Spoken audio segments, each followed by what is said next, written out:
3 years after my death, I appeared in a dream to Daniel. Honey, could you burn a paper-made kitten for me to ease my loneliness? Daniel smiled. How about a gloomy male ghost? Yes. Yes. Preferably with 8-pack abs. He took out the hemp rope. Okay. Wait a moment. I'll go die right now. Hello, everyone. Welcome to my channel. Subscribe us to read wonderful novels every day. Now the story begins. 3 years after death, Daniel came to visit my grave as usual, lighting a cigarette with the burning joss paper. Damn. You died pretty early.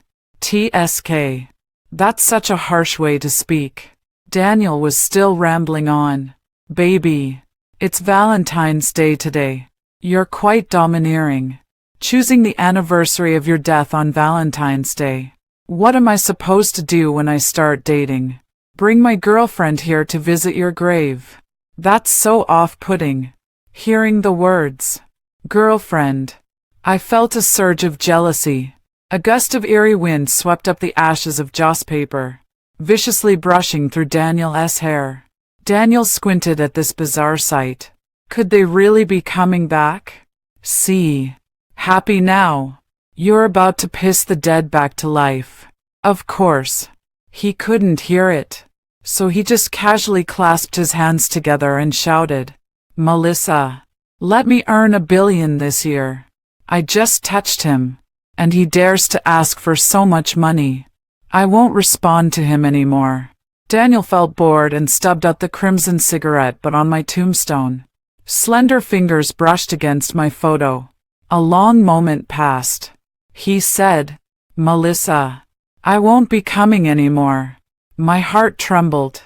Although Daniel and I were a pair of resentful lovers, most of our time was spent in hatred.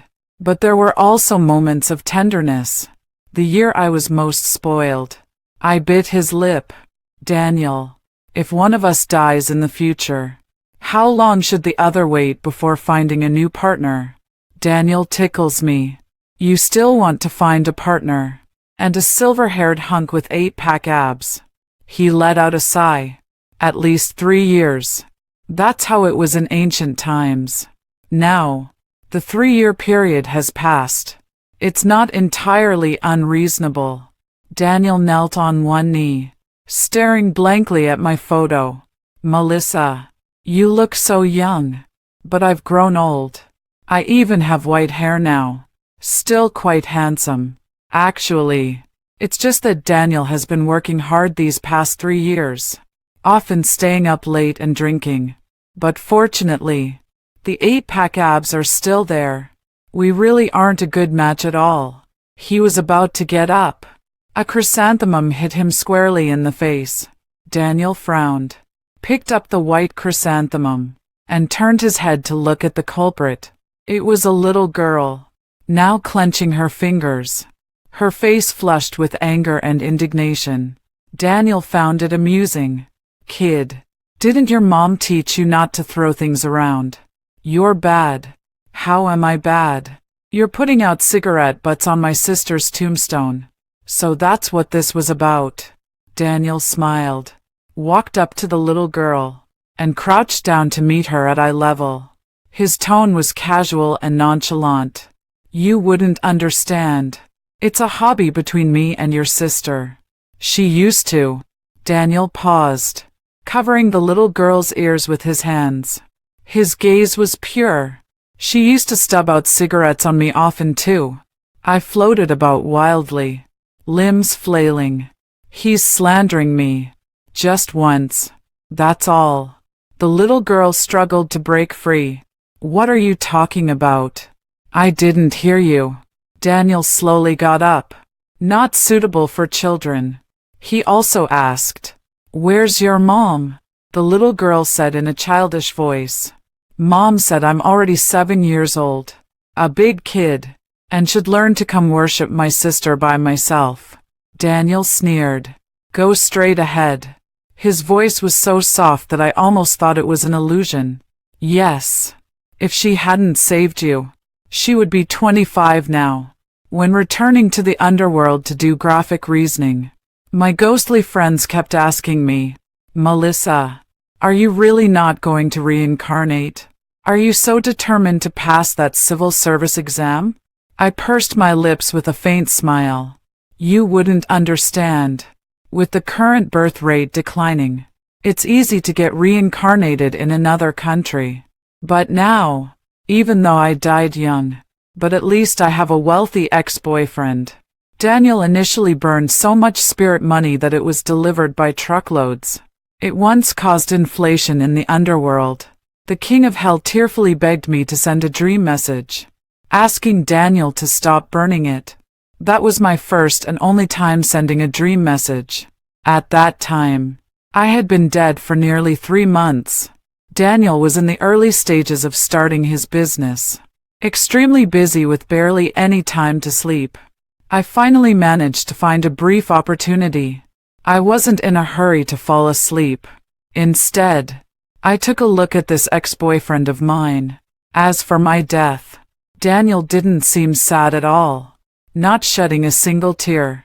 Dying in a car crash is somewhat ugly. My head was completely smashed. The mortician set my bones straight and applied my makeup.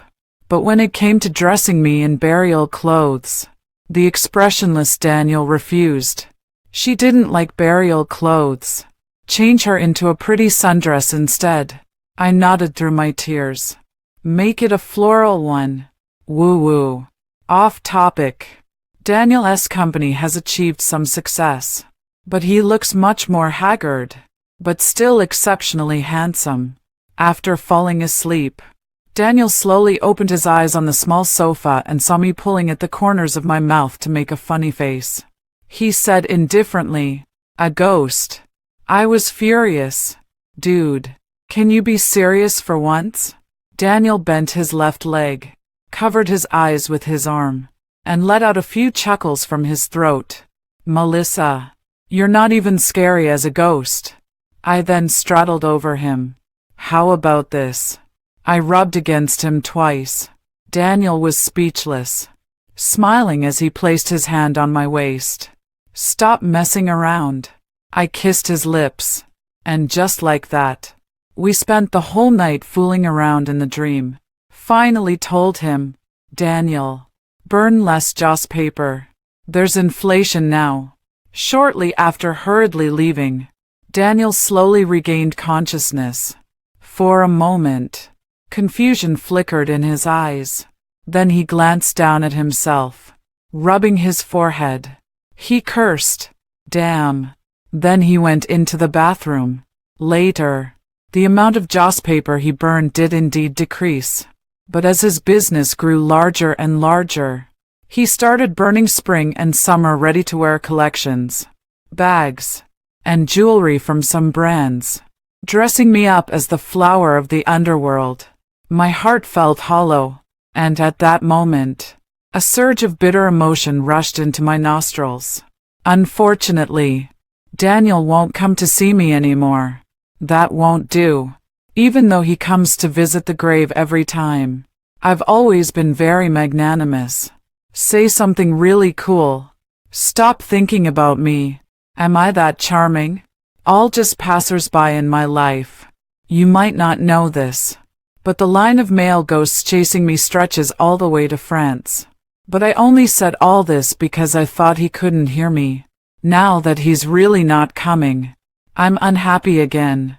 I anxiously paced around twice. I made a list and hurriedly entered Daniel's dream. When you see me, Daniel looked displeased. Well, if it isn't our esteemed Miss Lee, what brings you to my dreams? 3 years have passed without a single visit. That's really a bit hard to justify. As for those bullies who tormented me, they ended up having plenty of nightmares. So I flattered with a smile. Daniel. He sneered. Oh, I changed my address. No, bro. TSK. I choked up and muttered something under my breath. Did you leave your vocal cords at home? Husband. Daniel felt relieved. Speak.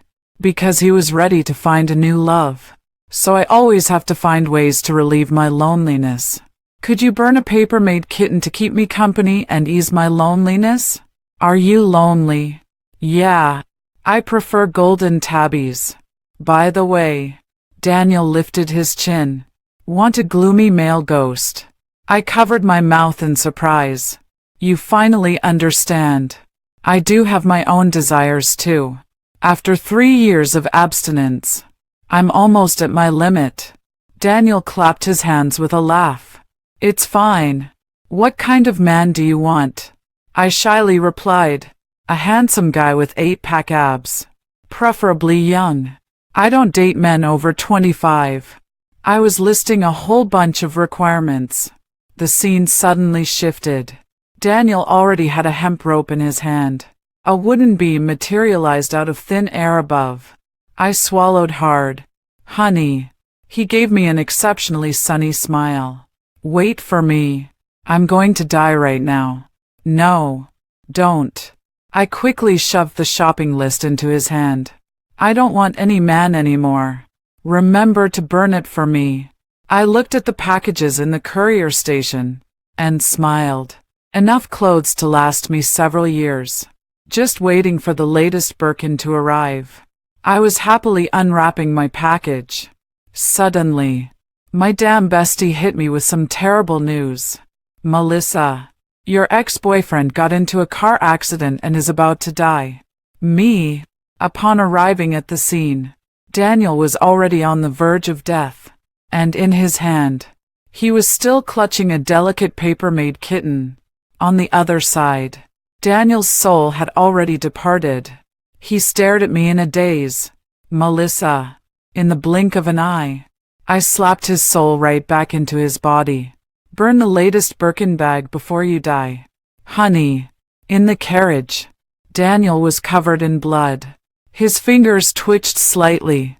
After a night of emergency treatment, Daniel's vital signs are gradually stabilizing, but he hasn't woken up yet.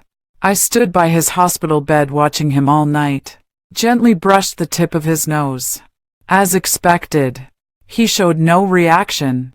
When I returned to the underworld, I was informed that I had passed my exam. I was about to become an underworld staff member, but before I could even rejoice, the review office then called me over. The king of Yama sat solemnly at the head. He took a sip of tea. Melissa, because of your interference earlier, your ex-boyfriend Daniel, who was supposed to die, is now alive. But in 3 months, he will become a serial killer.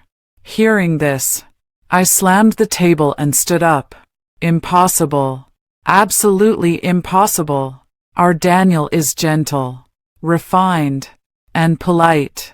He wouldn't even dare to kill a chicken.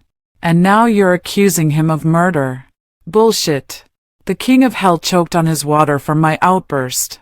After coughing violently a few times, he finally said, "Please watch the VCR." I gaze at the large screen before me.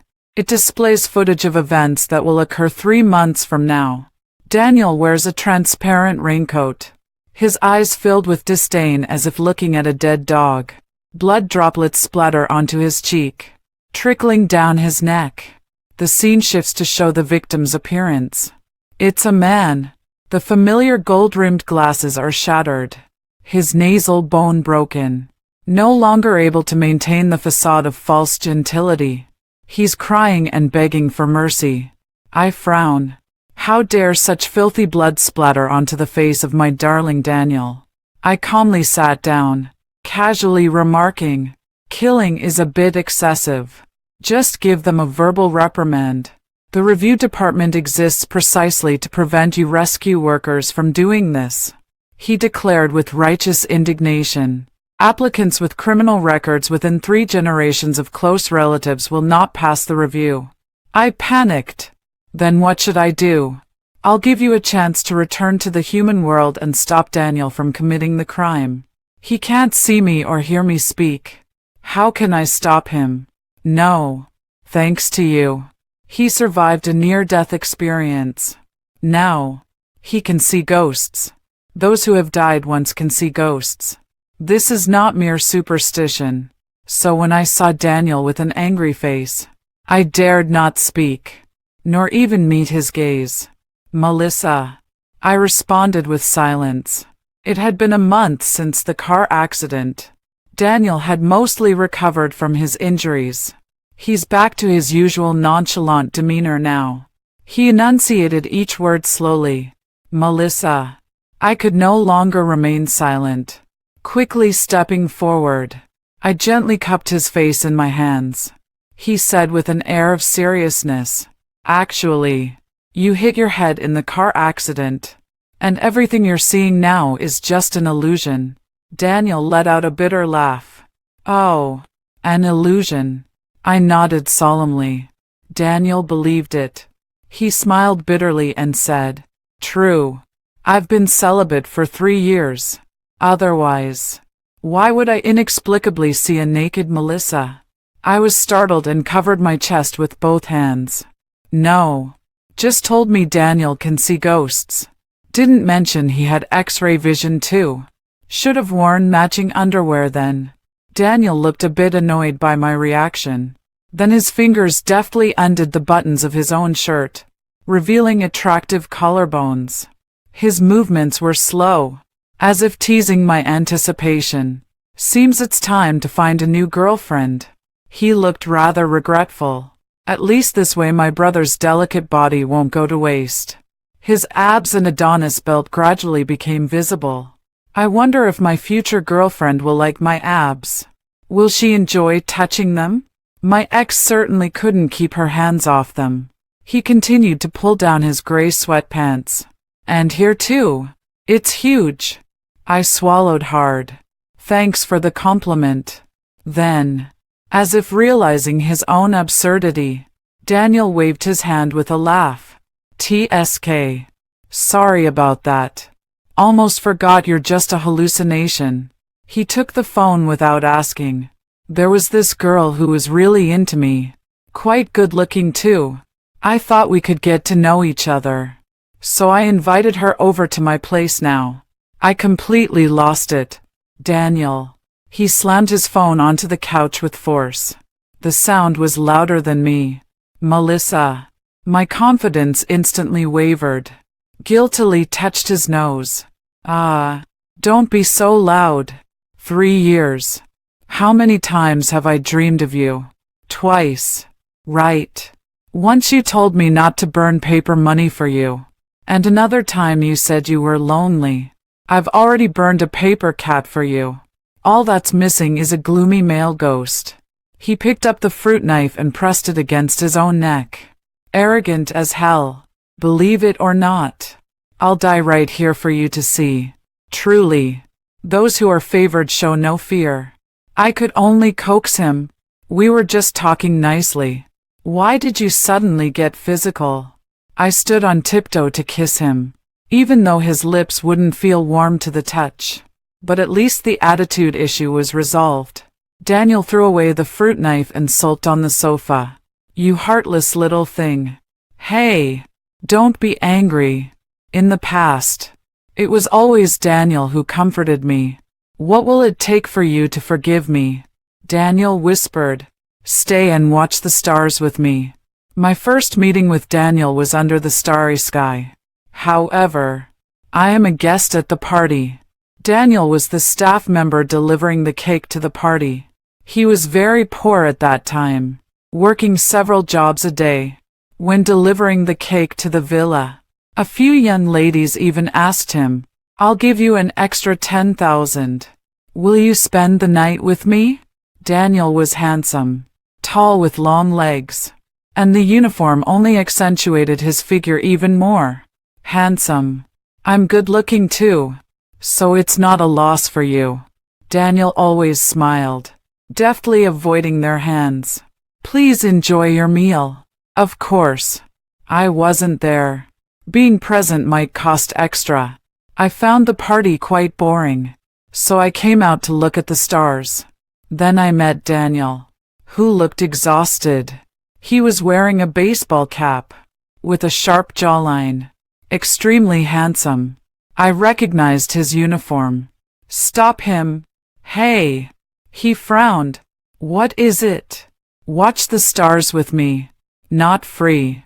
I slowly took out my phone. If you don't agree, I'll give you a bad review.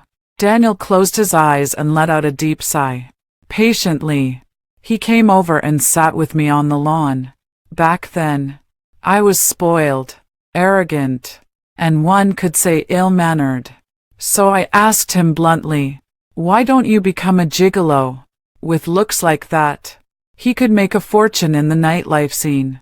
He didn't shy away at all, replying, what would happen to my parents if I became a gigolo? How novel. I thought he would say something disdainful or even scornful about that profession. So I deeply regret it. Seems I don't have the chance to save a fallen woman. He sneered, until the dark clouds blocked the stars. He asked me, can I leave now? I responded with a sound of agreement. Later, I ordered cake a few more times, to specifically have Daniel deliver it. I paid extra. Every time he delivers to my home, he wears a different nightgown. Some are innocent, some are sexy, but Daniel remains completely unfazed. Later, he resigned. I ran to the convenience store where he worked to confront him about why he quit. He remained silent, looking at me coldly, so I grabbed 2 full shopping carts of snacks and made him ring them up one by one. Why did you resign? I stopped him from scanning the QR code, adopting a stance that would make his day miserable if he didn't answer my question. He lifted his thin eyelids lazily and said, a wealthy woman offered me $10 million to sell myself. I understood and said with certainty, you didn't agree. So she reported you. Daniel shook his head. No. I agreed. What? Yeah. I wanted to take it easy. And then what? She asked me to kiss her. But then I realized I couldn't do the job. So I ran away. I couldn't hold back and burst into laughter. She reported me to the company, and probably knew some higher-ups too. So I ended up on the blacklist. He glanced at the amount. The total is $12.87 for yuan. Would you like to pay by mobile or cash? I smiled and said, my phone's out of battery. Use yours to help me pay. We don't offer credit here. Then give me your number. I'll transfer the money to you first. Just like that. I got Daniel's number. I thought chasing Daniel would take a long time. But actually, it was quick. I didn't even send a good morning text. The chat interface still showed the system's default message. He gave me a call. Melissa, can you lend me some money? When borrowing money, people tend to lower their posture. So, towards Daniel, I was looking down. What do you need it for? My mom's chemotherapy still needs $30,000. It seems losing his job as a cake delivery person has left Daniel with a significant income gap. I fell silent for a moment. Wait here. I arrived quickly at Daniel the hospital and took care of the payment while I was there. Daniel must have been embarrassed. So he said, I'll pay you back soon. But at the time, my conscience was lacking, and I only knew how to take advantage of the situation. You don't have to pay me back. Just be my boyfriend, and these $30,000 can be written off. Daniel's expression froze. I stood on tiptoe, trying to kiss his lips. He dodged slightly, then lowered his head to kiss me. Look, Daniel, kissing me isn't disgusting at all. Yeah, 3 years can change many things. For example, Daniel has moved from a rented apartment to a hillside villa. In the past, we had to climb to the top floor, sit on the balcony, hold hands, and gaze at the starry sky. Now, as long as you go outside and lie on the lawn, you can see it, and it's bigger and brighter. Daniel is in a good mood. He even happily reminisced with me. Melissa, what were you thinking? Why did you save that little girl? I don't know. Maybe it was fate. No thought involved. I just instinctively pushed her away when I saw the speeding car heading toward the little girl. He joked. Didn't they say the wicked live 1,000 years? I laughed too. That proves I'm a good person.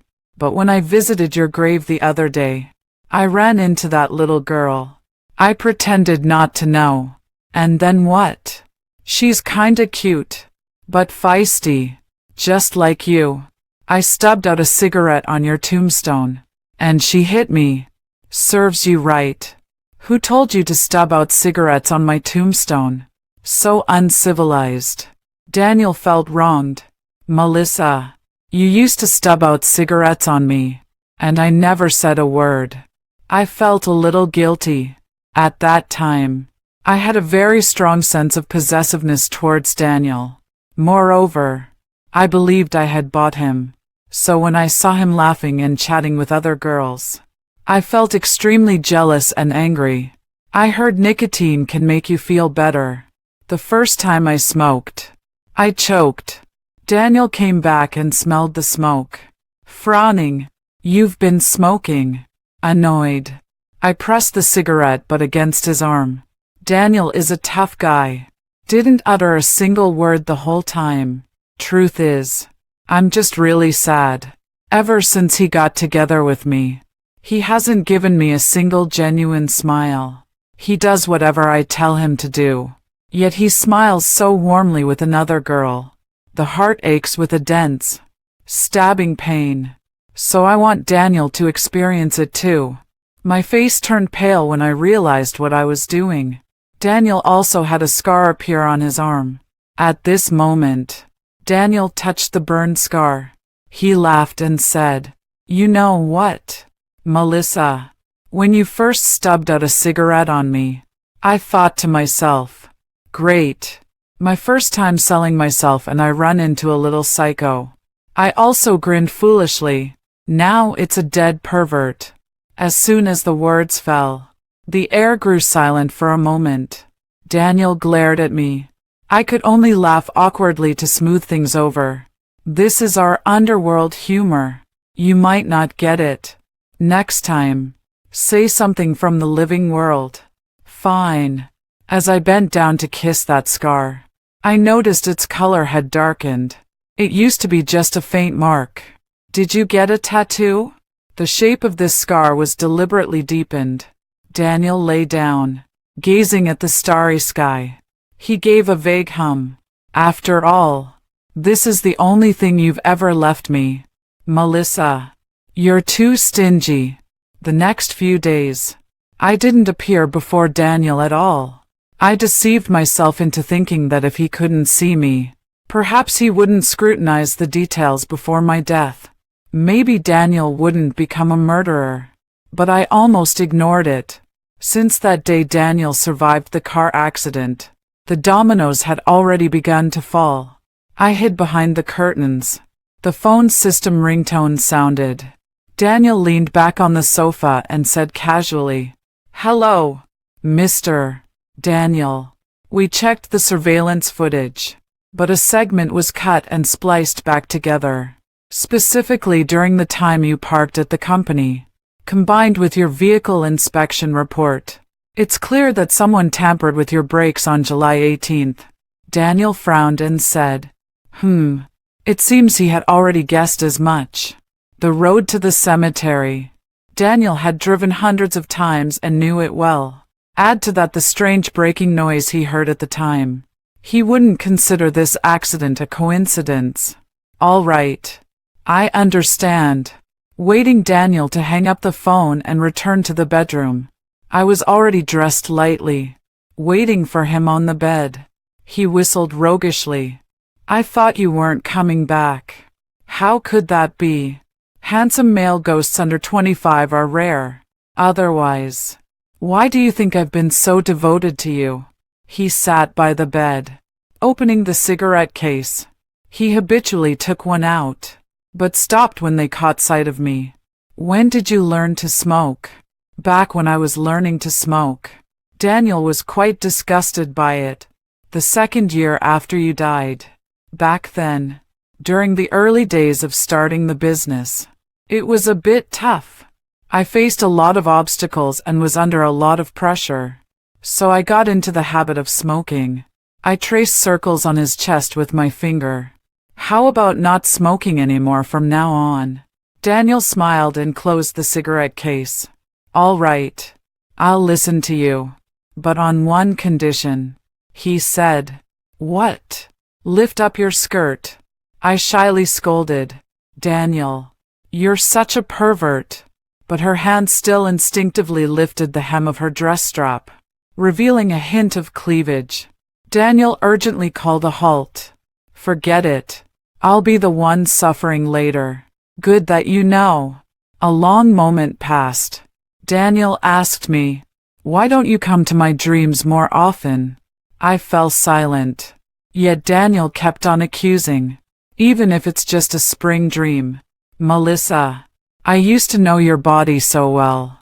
But now I can barely remember how many moles you have. He tried to touch my face, only to find nothing to grasp. There was a momentary stiffness in his tone. His fingers traced lightly over my sole. There seems to be one at the waist dimple, one at the rib, one at the side of the leg. As for the other locations, I can hardly recall anymore. Daniel, remembering serves no purpose now. Death separates us. A reality too common yet too powerless in this world. I thought it was because I didn't love you enough, or didn't miss you enough. That's not it. But I've found that even those barely connected to you can dream of you. Except me. My eyes reddened for a moment. I never left Daniel. Last year, at a cocktail party, he met my college classmate, a girl named Nancy. The topic of death was just brought up. She said, I had a college classmate named Melissa. The guy I had a crush on back then liked her. So I had some issues with her. But 2 years ago, she passed away. A few days ago, I actually dreamed of her. She scolded me harshly, questioning how I could cut ties with her over a guy, and even beat me up in the dream. It was kind of cute. Hearing this, Daniel's expression darkened. The atmosphere turned awkward, being sharp as a tack. Nancy quickly figured out my relationship with Daniel. She hurried over with gifts to apologize, putting on an ingratiating smile. Mr. Daniel, I didn't know about your relationship with Melissa earlier. I offended you, and I'm sorry. Please don't be angry. Daniel frowned. I'm not angry with you. He took a sip of wine. I'm jealous of you. I fear he remembers me, so I refuse to enter his dreams. I fear he forgets me, so I feel happiness each time he visits my grave. Daniel now almost devoutly tries to grasp my hand. Yet his fingers pass through empty air. Why did you break up with me before you died? Or, let me ask another question. Eric. Who is Eric? He found out after all. A long moment passed. Eric was my former fiancé, with Daniel for the 2nd year. I had a huge fight with my father.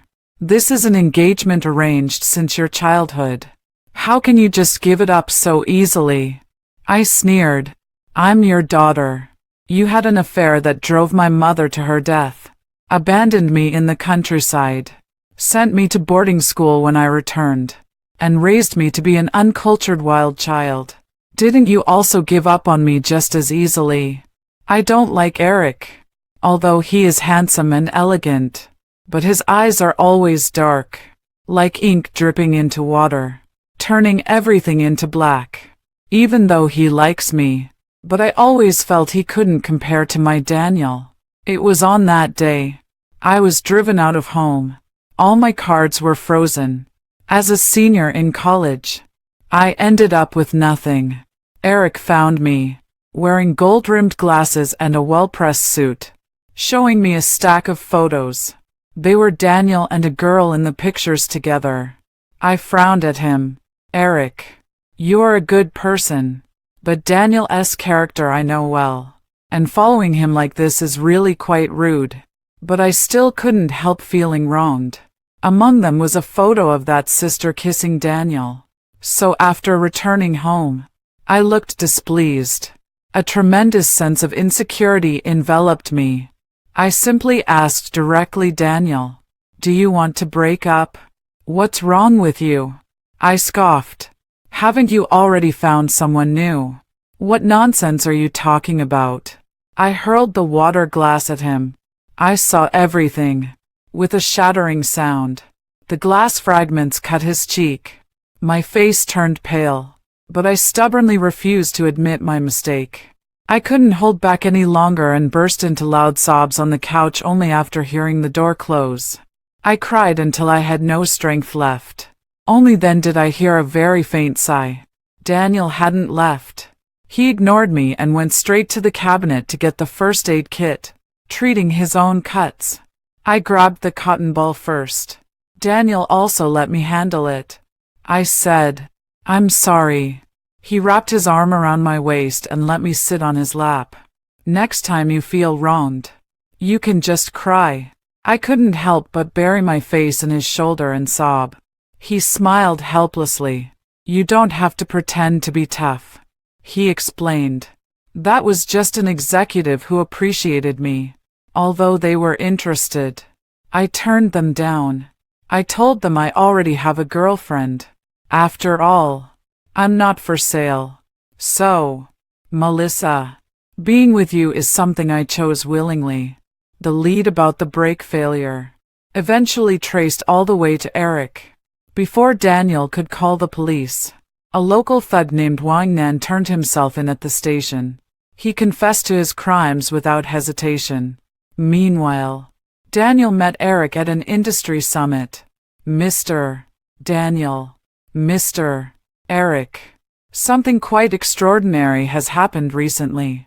Eric still maintained that gentle, noble demeanor, and I turned my face away in disgust. I heard Mr. Daniel was recently in a car accident. Right. Some thug turned himself in, probably looking at a few years behind bars. Eric's eyes are very dark. Caught the culprit. Mr. Daniel is very lucky. Interestingly, I recalled an old incident that bears a striking resemblance to this current matter. 3 years ago, the convenience store where I worked was robbed, and I was beaten into temporary deafness. There was also a thug who took the fall, and similarly, an overseas account transferred $2 million to them. Eric remained expressionless, only smiling persistently. Mr. Daniel has quite the imagination. Eric, how long do you think it'll take me to catch your weakness? Eric burst into laughter. The wineglass clinked lightly against Daniel's cup. Why must we be so confrontational? He leaned closer to Daniel and whispered, After all, we've both been with the same woman. You know how Melissa tastes. His smile was cruel and provocative. You were there when I had her, just a door away, and she screamed for your help. Eric clicked his tongue regretfully and pointed at Daniel's ear. Too bad you couldn't hear, because you'd been beaten deaf. Ha ha ha. Daniel's eyes were bloodshot, his chest heaving violently. He abruptly threw down his wineglass and kicked Eric. Ignoring everyone's attempts to stop him, he punched Eric again and again. Eric, you bastard. What the hell did you just say? The two were locked in a fierce struggle, amid roars and screams. My tears fell in large drops. Eric showed me the surveillance footage of the store being vandalized.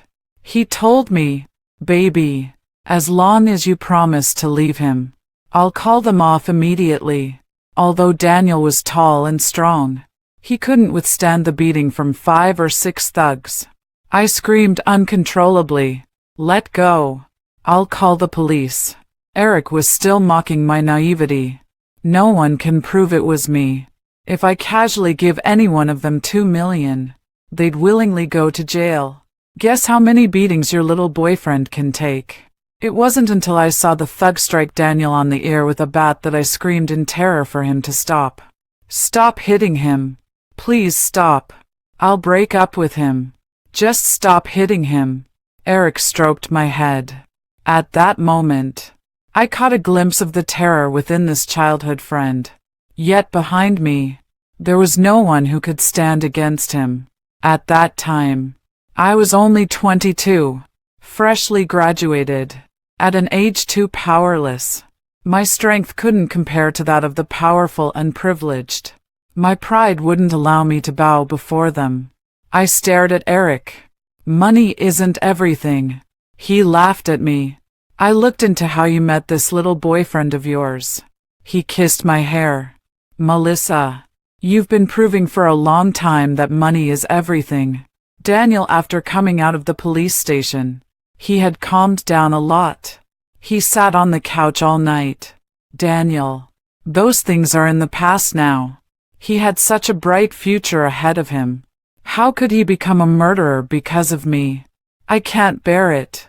Letting these things pass is not the reason I've clung to life until now. Daniel frowned, his eyes moist. His voice choked to the point of being unable to speak. Melissa, is what he said true?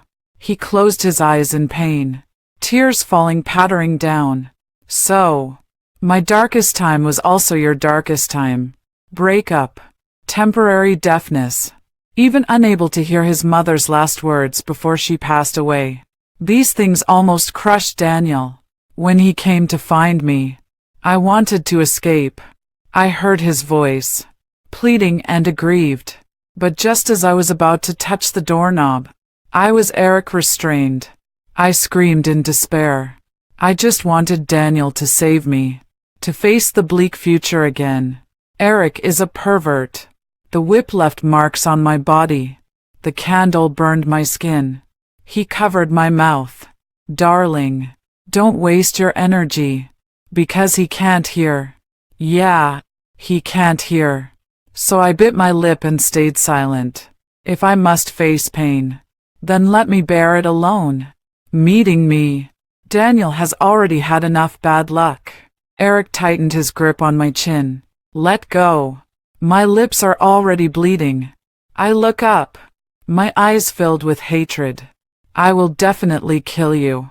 Eric laughs. That's because I haven't tamed you yet.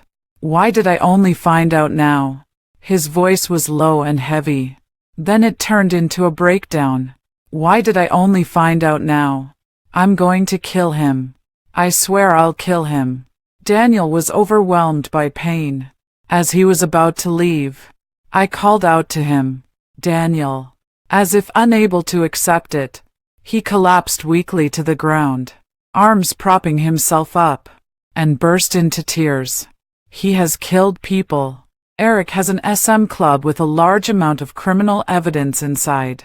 The wronged souls of the dead all have their own stories. I once heard Eric's name in a story. I knelt before Daniel. Yet I couldn't even give him a hug. Daniel, if you kill him, you'd be giving up on yourself. I don't want you to give up on yourself. I want Eric to face justice. Daniel looked up. Actually, at first, I didn't want you to seek revenge for me. I just wanted you to be safe. But then, it would feel too unfair. Daniel excels at everything he does.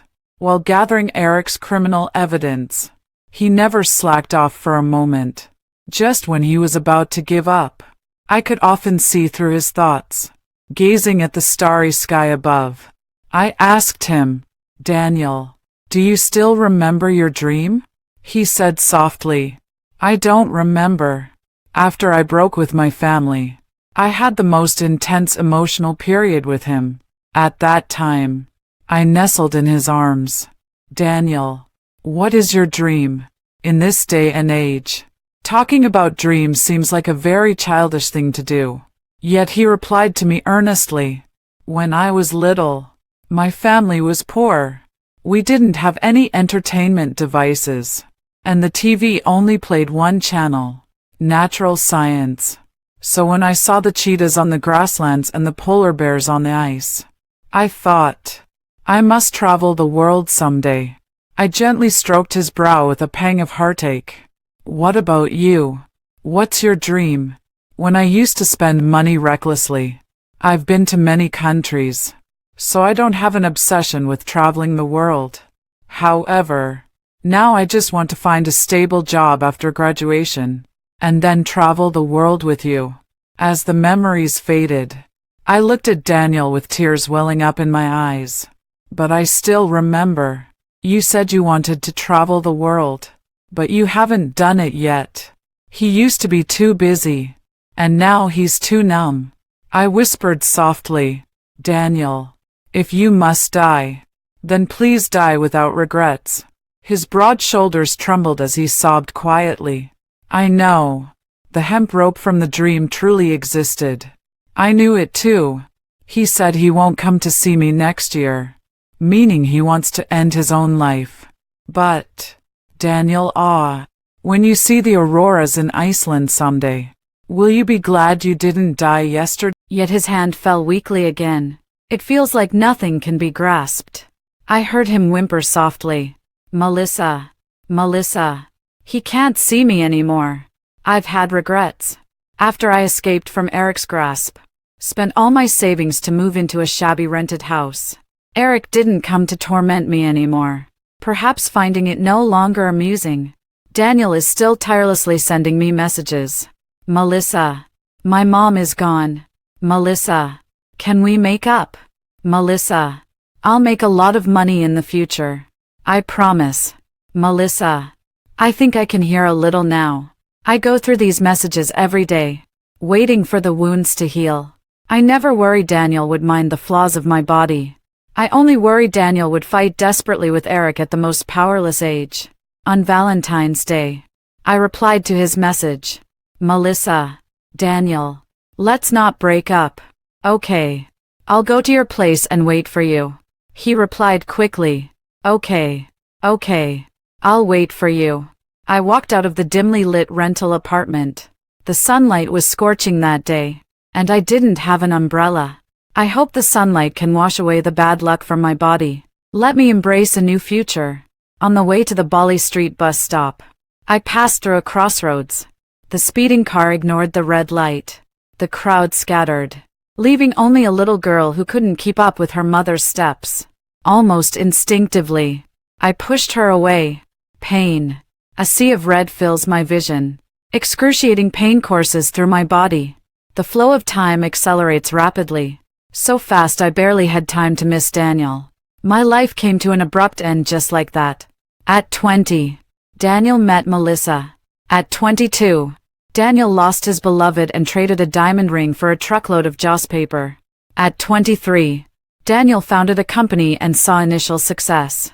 At 24, Daniel complained why Melissa never appeared in his dreams, even considering drinking herbal medicine to seek unconventional methods.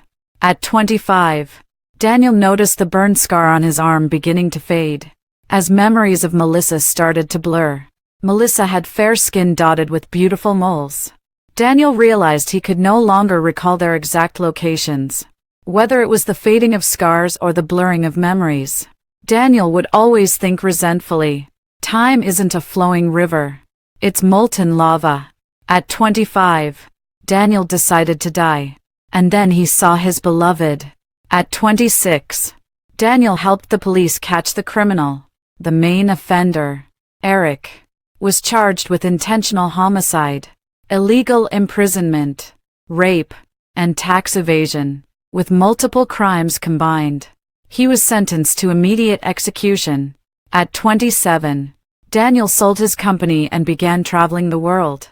He went to Iceland to see the aurora, to Africa to witness the great animal migration, carrying Melissa's ashes.